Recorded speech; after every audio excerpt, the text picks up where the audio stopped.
I never thought I'd find myself in a situation like this, but here I am, sharing my story.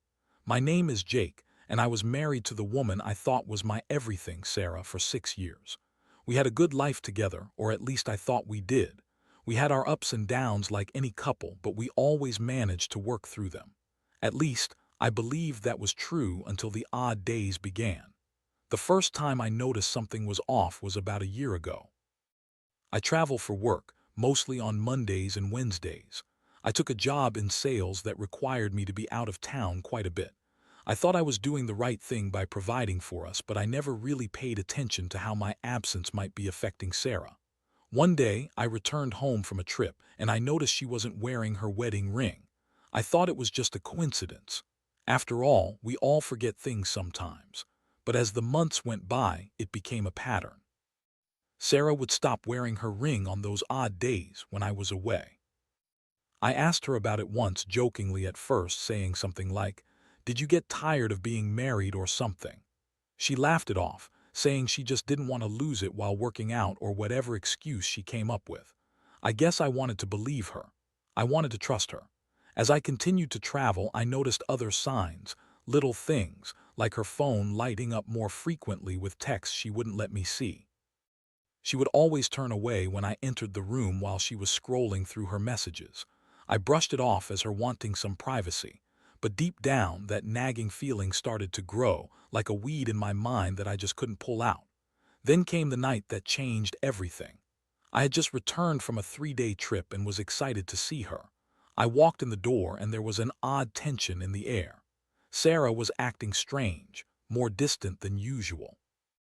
I tried to engage her in conversation, but she responded with one-word answers. That night, she fell asleep on the couch while I was preparing dinner, and I decided to let her rest, thinking she had a long day. While I was cleaning up, I noticed her phone sitting on the coffee table. I know I shouldn't have done it, but curiosity got the better of me. I picked it up and my heart raced as I unlocked it. I couldn't believe what I found, a series of messages from a guy named Mark, some flirty, some graphic. They were meeting up while I was away, making plans I couldn't even fathom. Every instinct in my body screamed at me to stop, to put the phone down, but I couldn't. The betrayal hit me like a freight train. I felt sick. All those times I had trusted her, all those moments I had let my guard down, and here was the proof that shattered my world. I took a deep breath, trying to calm the storm of emotions raging inside me. I had to confront her. I couldn't let this go unanswered, but what I didn't know was how it would all unfold. When Sarah woke up, I could tell she sensed something was wrong. I confronted her, my voice shaky but determined. I told her I knew about Mark, her eyes widened in disbelief, and for a moment I thought she might confess. But instead, she launched into a string of lies, claiming I was overreacting, that it was all just harmless flirting, and that I was the one pushing her away with my constant travel. I couldn't believe what I was hearing. Every excuse she gave was just another layer of the betrayal. It felt surreal, standing there, watching the woman I loved twist the knife deeper. I was both furious and heartbroken, but I needed to keep my composure. I didn't want to give her the satisfaction of seeing how deeply her lies affected me. But they did. Each word cut deeper than the last. As the confrontation continued, I felt a mix of emotions: anger, betrayal, sadness, and confusion. How could the woman I once adored turn into someone so deceptive? My mind raced back to the times I had defended her to friends and family, looking past the signs I had ignored. In that moment, I had a choice to make: to continue living in denial or to confront my reality. I chose the latter, but little did I know that the road ahead would be filled with twists and turns that would test my resolve and reshape my life in ways I couldn't yet imagine. This was just the beginning. After that night, everything changed. I had confronted Sarah about her infidelity, and though she tried to spin her web of lies, I could see through the cracks. Each excuse felt like another slap in the face, an attempt to downplay what she had done. I could sense that she was more concerned about preserving her image than about the harm her actions had caused. The days that followed were like walking through a fog. I went to work, but I was only half present. I stared blankly at my computer screen, my mind replaying the conversation over and over again. My coworkers noticed I was off, but when they asked, I shrugged it off. What could I say? Oh, just found out my wife is cheating on me. Yeah, that would go over well at the office. Meanwhile, Sarah acted like nothing had happened, as if we hadn't just shattered the foundation of our marriage. She returned to her usual routine, pretending everything was fine. But there was a cold distance between us that I couldn't ignore. I mean, how could she act so normal? Did she not feel any remorse? Or was she really that good at compartmentalizing her life? A week passed by in a haze, and I spent my nights tossing and turning, consumed by a mixture of anger and heartbreak. I started to think about what I wanted, what I needed to do. I considered my options: therapy, separation, divorce. But whenever I thought about the possibility of losing Sarah for good, a wave of regret washed over me. I kept hoping that maybe we could work through this, that somehow she would realize the error of her ways and beg for forgiveness. But deep down, I knew that was just wishful thinking. Then came the day that would change everything again. I had decided to confront Sarah once more. I needed clarity. I was done with the secrets and deception. I had a plan to lay everything out on the table, hoping that maybe this time she would come clean. I waited until the evening when she got home from work, my heart pounding, ready to finally get the answers I craved. "Can we talk?" I asked as she walked through the door. The tension was palpable. She looked at me, her expression unreadable. I could sense the apprehension in her eyes.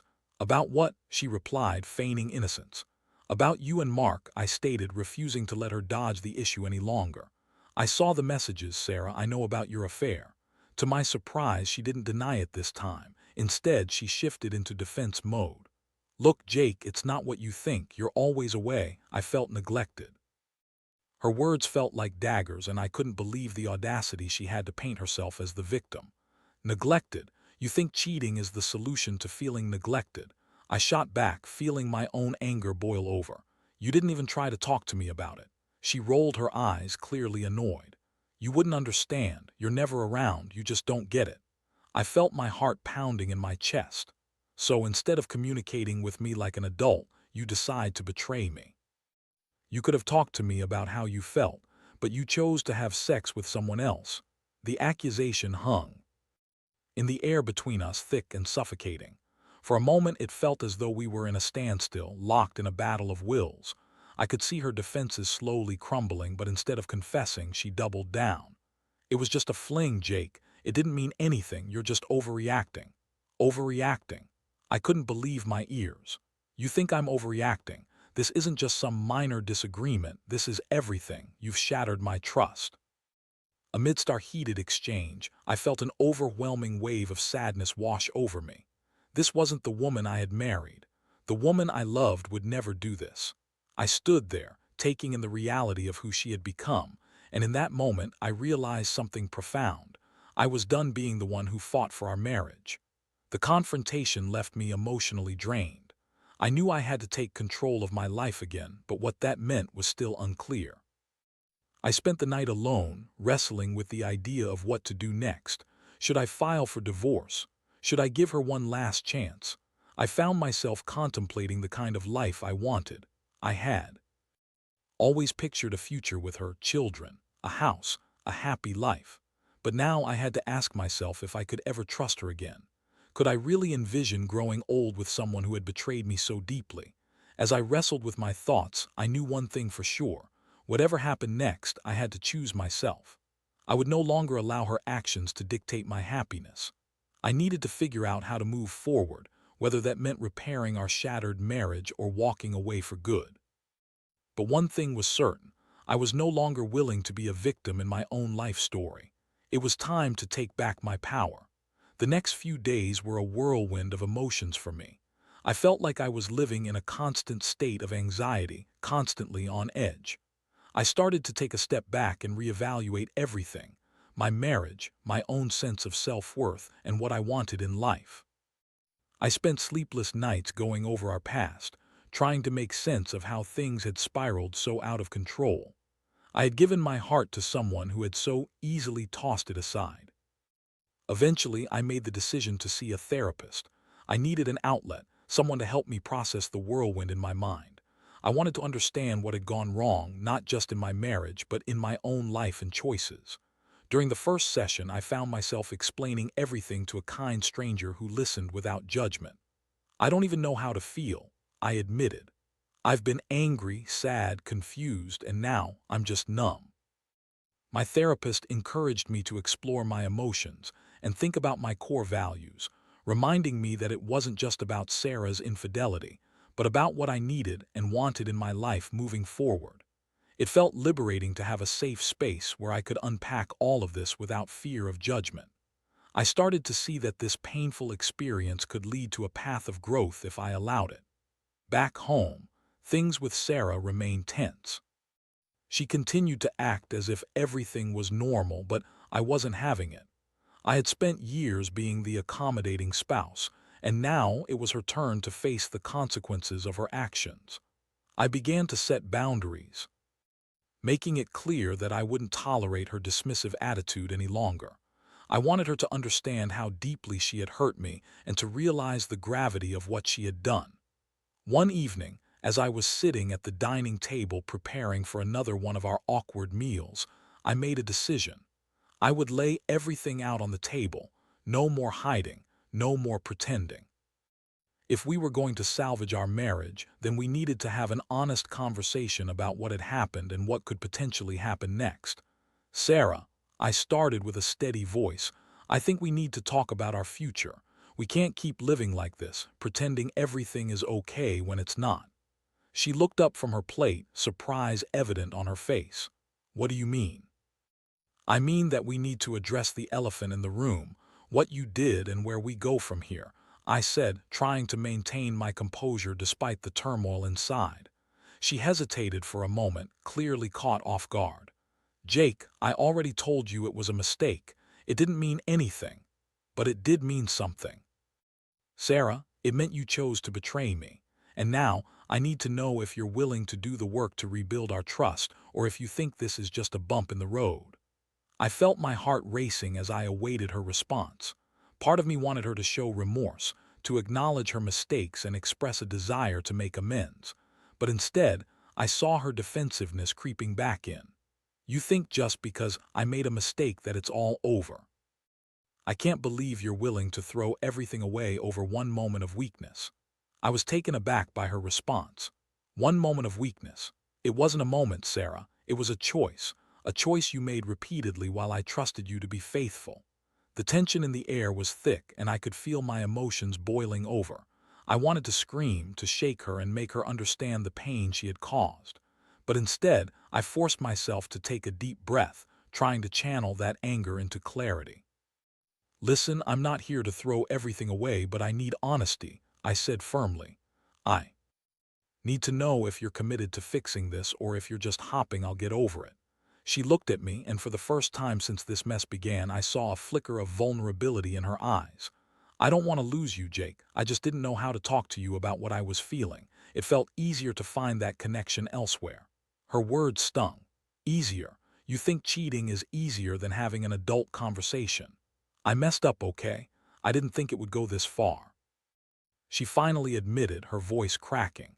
That admission was a small victory, but it did little to quell the storm inside me. I could tell she was feeling cornered, but I didn't want to let her off the hook so easily. I need time to think, Sarah. We can't just sweep this under the rug and pretend it didn't happen. After that conversation, things began to change, albeit slowly. I started taking my own needs seriously. I spent more time focusing on what I wanted, rediscovering the things I enjoyed. I reached out to friends, reconnected with hobbies I had set aside, and began prioritizing my mental health. I felt empowered in my decision to confront Sarah and demand accountability. But even as I worked through my own feelings, I still had to face the reality of our marriage. Was reconciliation possible? Could I forgive her? I knew I had to tread carefully. Rebuilding trust is a fragile process. I began to think about what our future would look like if we chose to stay together. We would need to establish new boundaries, communicate better, and be honest with one another, truly honest. The road ahead was uncertain, and I realized I had a long way to go. But one thing was clear: I would no longer be the blindly trusting husband. I had learned too much about betrayal and the consequences of infidelity. I was ready to fight for our marriage, but only if Sarah was willing to meet me halfway. The choice was hers to make, and I wouldn't let her off easy this time. I was done being a victim. I spent the next few weeks in a strange blend of hope and skepticism.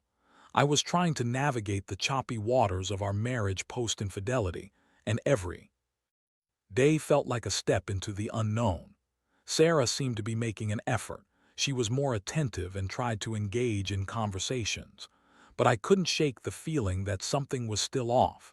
Was it genuine remorse, or was she just trying to keep me from leaving? As part of my healing process, I scheduled regular therapy sessions for myself. These sessions not only helped me deal with the emotional fallout of Sarah's betrayal, but also encouraged me to dig deeper into my own feelings and desires. I realized how much I had sacrificed for this relationship, often putting her needs above my own. This had to change, whether we stayed together or parted ways. One evening, after my therapy session, I felt a sudden urge to confront Sarah again. I wanted to get a sense of where her head was at regarding our future. As I walked through the door, I caught her sitting on the couch, scrolling through her phone. The light from the screen reflected on her face, and even in that simple moment, I could see a hint of tension in her posture. "Hey," I said, trying to keep my tone neutral. Even as my heart raced, "Can we talk?" She looked up, her expression shifting from casual to alert. "Sure, what's up?" I took a deep breath, gathering my thoughts. "I want to revisit our conversation about trust and where we stand as a couple. I'm still feeling a lot of uncertainty about everything." Her demeanor changed slightly, and I could see the walls start to go up. "Jake, I thought we were moving forward. I've been trying to do better." "I know you've been trying," I replied, "but I need to know if you're truly committed to us or if this is just temporary until you feel secure again." She looked defensive, the flicker of vulnerability from before replaced by her familiar, stubborn demeanor. "What do you want from me? I messed up, okay? I'm trying to make it right." "It's not just about trying, Sarah. It's about understanding the gravity of your actions and being willing to put in the effort to rebuild what's been broken," I said, my voice steady but firm. "I need to hear you say that you don't want to lose me and that you're actually committed to working through this." She hesitated, and for a moment it felt like time stood still. Finally, she sighed deeply. "I don't want to lose you, Jake, but it's complicated. I know I hurt you and I'm sorry, I just don't know how to fix it." That was the moment I realized the gravity of the situation. This wasn't just about betrayal, it was about emotional vulnerability. We were both scared, but we needed to be honest about it. "Let be real here," I said, my tone softening.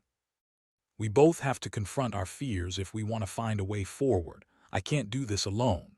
For the first time, I saw a genuine flicker of understanding in her eyes. "Okay, I'm willing to go to couples therapy. I'll do whatever it takes to work on this." That was a turning point. We agreed to find a therapist who specialized in infidelity recovery, and I felt a glimmer of hope for the first time in weeks. But hope was a double-edged sword, and I was still apprehensive. Would she be committed to the process, or would she falter the moment it got tough? In the weeks that followed, we both began attending therapy sessions together. It was an emotional roller coaster. The therapist guided us through the process of unpacking our feelings, discussing our needs, and addressing the root causes of our issues. I learned that my tendency to prioritize Sarah's needs often left me feeling unfulfilled and resentful. Sarah, on the other hand, had to confront her own fears of abandonment and vulnerability. I could see her struggling to open up about her feelings, but it was a good sign that she was willing to try. There were sessions filled with tears and deep conversations about what had led her to cheat, her feelings of neglect, her own insecurities, and the way she had sought validation through someone else's attention. But there were also moments of tension. We would argue about the past, and I struggled with the anger that bubbled to the surface. I wanted to forgive her, but the pain was still fresh. I told her about the nights I lay awake, questioning whether I was enough and what I could have done differently. "Sometimes," I said during one particularly raw session, "I feel like I'm still the one carrying the burden of this betrayal. I want to move on, but I need you to meet me halfway." "I know," I'm trying, she replied, tears in her eyes. I want to be better for us. I need to learn how to communicate without shutting down. It was during these therapy sessions that I learned the importance of patience and understanding. Healing wouldn't happen overnight and there would be setbacks, but I wanted to believe that we could emerge stronger if we both committed to the work. As the months passed, I started to see small changes in our dynamic. Sarah began to express her feelings more openly, and we started to communicate in a healthier way. I appreciated the effort she was putting in, and it made me rethink my resolve to stay in the marriage. But just when I thought we were making progress, something happened that sent me spiraling again. I was at work one day when I received a text from a number I didn't recognize. The message simply read, "You should know that Sarah is still seeing Mark." My heart sank. At that moment, all the progress we had made felt like it was hanging by a thread. The betrayal echoed in my mind, and I was filled with a mix of anger, disbelief, and heartache. I didn't know if it was true, but I couldn't ignore the possibility. I felt my stomach knotting as I debated whether to confront Sarah with this new information. The last thing I wanted was to derail everything we had been working on, but I couldn't let this go without addressing it. I had to know the truth, no matter how painful it may be. That evening, as I walked through the door, I felt a familiar tension in the air. I steeled myself for what was about to come. It was time to confront the possibility of betrayal once more. Would I find the truth, or was I about to face another round of lies? As I stepped into the house that evening, the weight of uncertainty hung heavily in the air. I felt a mix of dread and determination.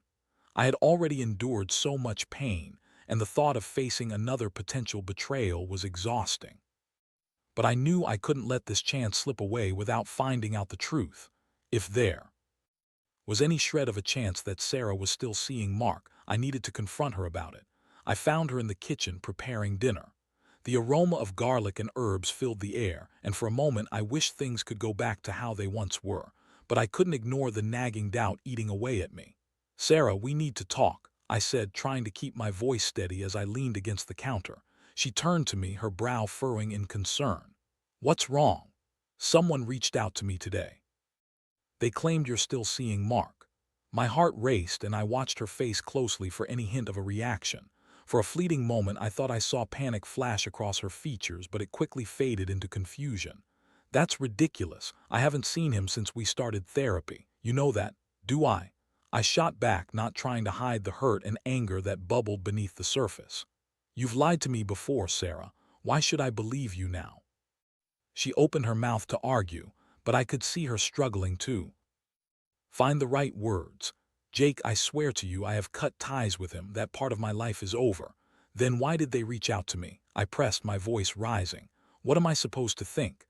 "I don't know, maybe it's someone trying to stir up drama," she said, her frustration palpable. "You know how people can be, they want to mess with your life." I took a deep breath, trying to calm the storm within me. I wanted to believe her, I really did. But the fear that gripped me was overwhelming. "How can I trust you after everything? You've put me through hell. I need more than just your word." "I can show you," she exclaimed, her voice cracking. "Let me prove it to you. I'll block him and you can see my messages. I'll do whatever it takes to make you feel secure again." Part of me wanted to agree to give her that chance, but doubt gnawed at me. I couldn't ignore the sinking feeling in my gut. "You've already broken that trust once, Sarah. You're asking me to trust you again, but it's hard when I'm still haunted by what you did." Her eyes filled with tears, and I could see genuine remorse etched across her face. "I'm sorry for hurting you, and I'm sorry for how I've made you feel, but I need you to believe I'm trying to change. I don't want to lose you, Jake." "Then tell me the truth," I insisted, my voice low. "Have you seen him again since we started therapy?" She hesitated, her gaze dropping to the floor. I could sense the conflict within her. "No, I haven't," she finally said, her voice barely above a whisper. "I promise I've been focused on us. I want to make this work." I stared at her, searching for any sign of deceit in her eyes, but all I saw was a mixture of fear and vulnerability. "I need something more concrete. I need to know if I can believe you. If you're really willing to cut ties and do the work, then I'll believe you." "Then let's set boundaries," she suggested. "I'll show you my phone and all my messages. We can keep each other accountable." The offer was a comforting notion, but I knew it was a double-edged sword. Would she genuinely adhere to these new boundaries, or would it just be another temporary fix to appease me? But as I looked into her eyes, I realized there was something genuine there. Perhaps this was the turning point we needed. "Okay," I said, the tension still thick. "Let's do that, but if I find out you're lying again, it's over. No second chances." "I understand," she replied, her voice trembling. "I'll do whatever it takes. Just please don't give up on me." As the days passed, we began to work on rebuilding our trust more actively. Sarah shared her phone with me, allowing me to see her messages and calls. It felt like an invasion of her privacy, but it was also a necessary step toward accountability.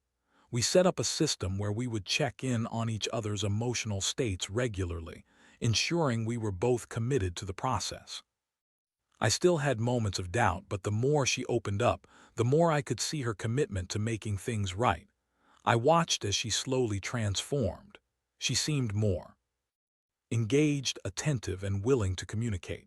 But I also learned that healing is not linear. There were days filled with breakthroughs, but also days of regression. Sometimes I'd catch myself obsessively checking her messages, searching for any sign of betrayal. One evening, as we sat on the couch watching a movie, I dared to ask the question that had been hovering over me for weeks. "Do you think about Mark at all?" She turned to me, surprise evident in her eyes. "Honestly, sometimes, yes. But not in the way you think. I think about how I was feeling then, how lost I felt, and I feel ashamed. I don't want to go back there." "Do you ever regret what happened?" I asked, my heart pounding in my chest. "Every day," she admitted, tears welling in her eyes. "I regret hurting you more than anything. I wish I could take it all back, but I can't. All I can do is show you that I'm committed to making it right." Her honesty struck a chord within me. I realized that she was wrestling with her own demons, and perhaps this was the beginning of a new chapter for both of us. We continued to work through our issues, learning to communicate better and express our feelings openly. I still had moments of insecurity, but I tried to remind myself that recovery takes time. I needed to focus on healing myself while allowing her the opportunity to prove her commitment. But just when I thought we were making progress, I received another text that would send me spiraling once more. It was from the same unknown number. "You should really be careful, Jake. She's not who you think she is."